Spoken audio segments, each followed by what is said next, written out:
In less than 60 hours until the US election 2020, and we are already seeing every sign pointing towards an electoral landslide for Donald Trump. We are seeing states with a large minority population walk away from the Democrats and abandon Joe Biden, whether driven by revulsion at the patronizing attitude of the left or anger at Biden's racist remarks, even simply agreeing with Trump's low-tax, pro-business platform. This is rapidly turning into nothing short of a crisis for Joe Biden. In no single place in America is this more obvious than the Miami-Dade constituency. A massive population, it's almost 75% non-white. We are today going to be looking at how this constituency is reflective of minority America and how this is affecting the election. You're watching Political. We are Connor Allen and Ryan Smith, and please do subscribe to us if you haven't already. Just about to hit 200 subscribers, so you could be our 200 subscriber. That'll be quite cool. Please do leave a like if you do like the content, and please do leave a comment. Tell us what you think. What do you think is going to happen? Do you think Trump will win Florida? Do you think Trump will win the election? Let us know down below. We're always happy to engage with you. With no further ado, we're going to move on straight into the video now, where we're going to be looking at the Miami-Dade constituency. Yeah, so we had this article from POLYTICAL, and they've been interviewing some of the Democrat campaigners in the Miami-Wade area. And they've gone with this headline: "We've got to stop the bleeding. Democrats sound alarm in Miami. Party officials in Florida's most populous county are sweating week early voting turnout among several key groups." Let's have a quick look. Miami, Democrats are sounding the alarm about weak voter turnout and rates in Florida's biggest county, Miami-Dade, where a strong Republican showing is endangering Joe Biden's chances in the nation's biggest swing state. No Democrat can win Florida without a huge turnout, and big winning margins here are to offset losses elsewhere in the state, but Democrats are turning out at lower rates than Republicans and at lower rates than at this point in 2016, where Hillary Clinton won by 29 points and still lost the state to Trump. Why? One particular area of concern is the relative share of ballots cast by young voters of colour and less reliable Democratic voters. Part of the problem, according to interviews with a dozen Democratic elected officials and operatives, is the Biden campaign's decision to discourage field staff from knocking on doors during the pandemic and its subsequent delay in greenlighting and funding a return to door-to-door canvassing. So, I'll take a look at some of the quotes that they actually said. We did not get the kind of funding for different vendors who would do that type of work until late into the campaign. I screamed, hollered, I called, I lobbied from the top to the bottom.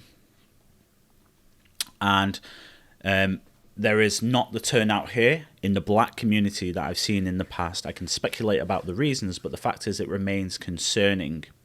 And this is Senator Oscar Brannan, a black Miami Democrat who held a Get Out to the Vote event on Wednesday with rapper Fat Joe. Okay, with rapper Fat Joe Wednesday. Democrats have a big turnout issue in the Hispanic community in the Miami-Dade.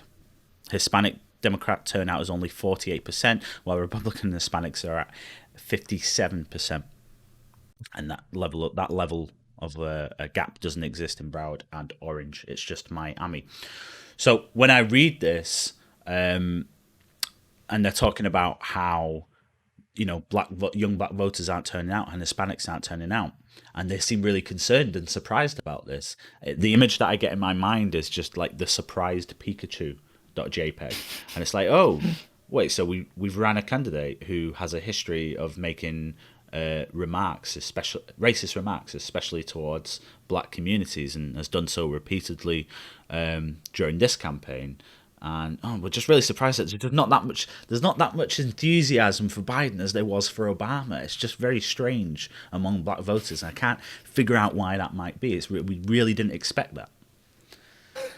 And definitely, I mean, it's the left wing all over, isn't it? And if you've been listening to Political for a while, you would have heard me say this again and again and again.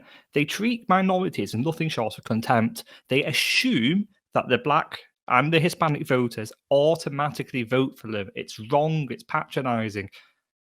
Even the fact that we're sat here trying to work out why they would prefer Biden or Trump, the implication being that's somehow bad, or that's somehow like odd or out of the ordinary. Well, no, everyone has the right to make their own mind up. Everyone has the right to disagree on tax policy. You see lots of rappers. Lil Wayne has joined the crowd in backing President Trump on his low tax platform, right?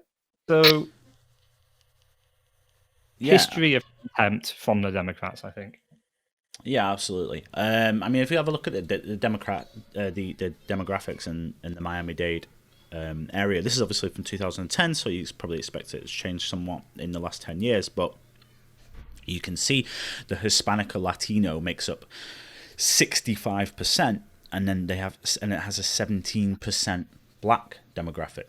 And these are two areas where, listen, okay, Trump isn't going to be winning the Black vote, but he's doing better. And I've seen pollsters talk about, I think it was from Business Insider, who had him, were the guys who had him up in that Pennsylvania poll. They were basically saying how Trump, he's never seen a Republican have this much support among Black voters, and I think it's all part of this walk away movement. People in 2016, it was the story of the white working class abandoning the Democrats because they've seen no change, and they voted them in year after year after year, and their lives got worse. And I think this story of this election may very well be the abandonment of the Democrats by those Hispanic, Blacks, and other minority voters who, again, they feel like the Democrats just have contempt for them. They expect them to just turn up and vote like that's what they're supposed to do. That's what they have to do. But Trump's got real good support with Hispanics. He's doing very, very well.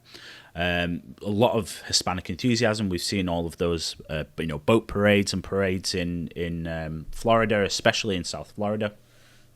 And he is polling really well with Black voters, even though obviously Biden is getting 80% of the vote. Trump's still doing really well. So it's no surprise to me, looking at it from what we've already seen and heard, that the turnout would be so low in this county because there's just no enthusiasm for Biden. We've known there's no enthusiasm for Biden. And I think all of these turnouts, these models that are showing Biden so far ahead and winning in Florida and winning in all these other places, they're kind of, I think they're weighting the polls to a sort of 2012, 2008 level turnout where you had all this huge support for Barack Obama, especially among minority communities. And I don't think that turnout exists for Joe Biden. I think they're expecting it, but it doesn't exist. And this is one of the reasons why I do believe that the polls will, have egg on their face again in a few days' time when we see the actual results. Yeah, of course. I mean, have you noticed Joe Biden? He seems to consider himself as some kind of, like an honorary black man or something like that, right? Like every time he speaks to a black person, he uses such a familiar tone that he wouldn't dream of doing with any white person, would he? Because he kind of considers himself, I don't know, down with the black people. I don't know. It's really, really patronizing. And I think it's very interesting that you, first of all, that you talked about class in terms of the white working class in 2016. And also, with regards to 2008 with Obama, demographics change, okay? And we are seeing huge, extraordinary numbers. Every year, history is made in terms of the numbers of Black and Hispanic entrepreneurs, especially in those Sunbelt states. So you're seeing a lot of Hispanic people, a lot of Black people enter the middle class, that didn't exist in 2008. Okay, and when you enter the middle class, you suddenly start thinking, do I want to be paying 30% more tax for no benefit? Do I want to be engaging in an interventionist foreign policy abroad? Do I want someone who's strong on socialism and communism, based on perhaps my ancestors surviving in the United States? Or do I want someone who embraces it? These are all questions the Hispanic middle class are asking themselves. And in every single one of those areas, Trump is the preferred candidate.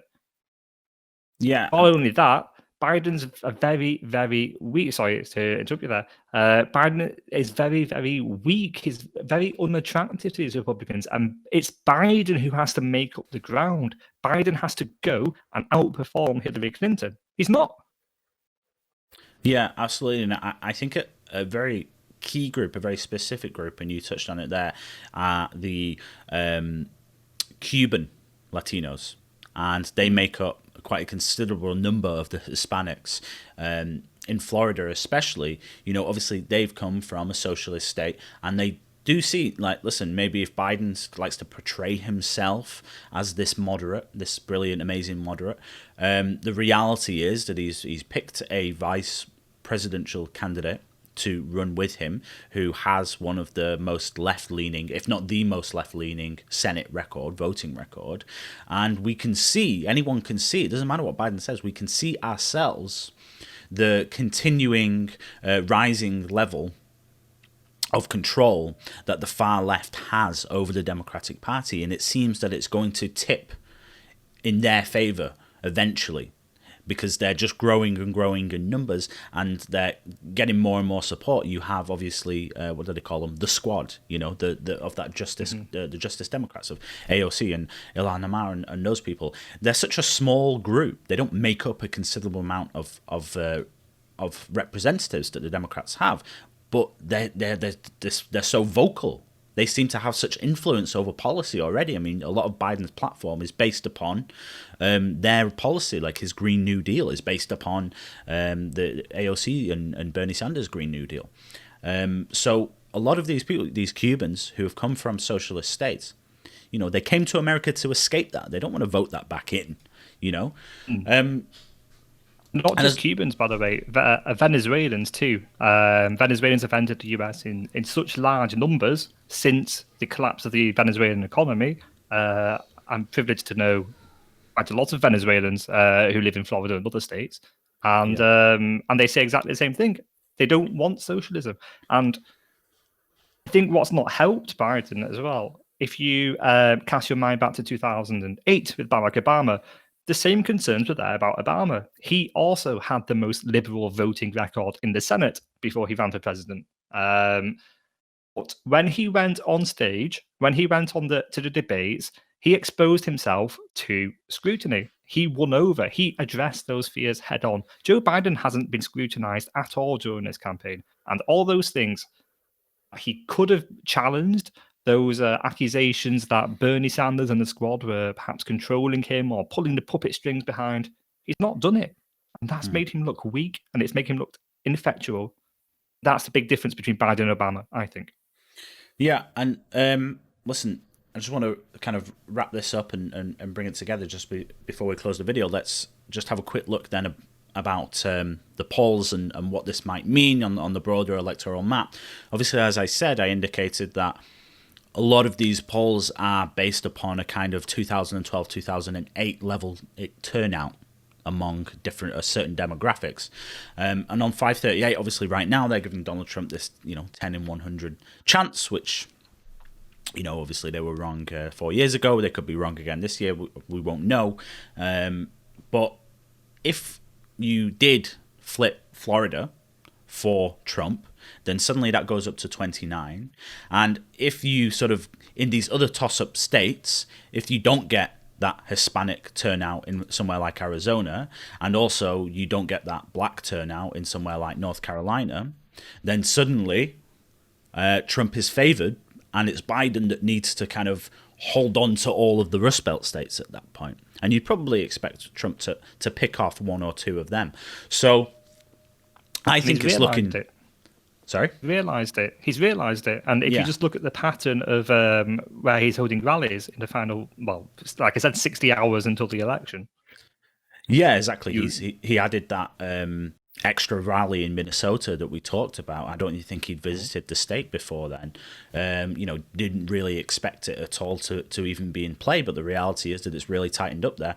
And I think, honestly, a month or two ago, like when Trump had coronavirus and all of these things were happening, and I just thought, it's a real tough path now for Donald Trump to come back. But he has, as he always seems to do, he seems to have carved out now this way in which he can get there.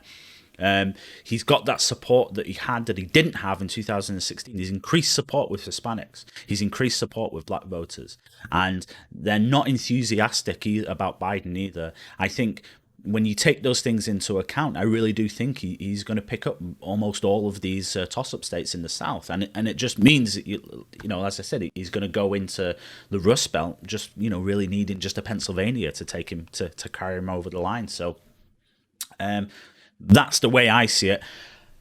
Listen, we've only got a few days left to it now, but we will be doing a prediction video and some more content and videos before the election does actually come. So if you do enjoy this content, then please give us a subscribe so you don't miss that, and we'll look forward to seeing you in the next one. Thank you for watching.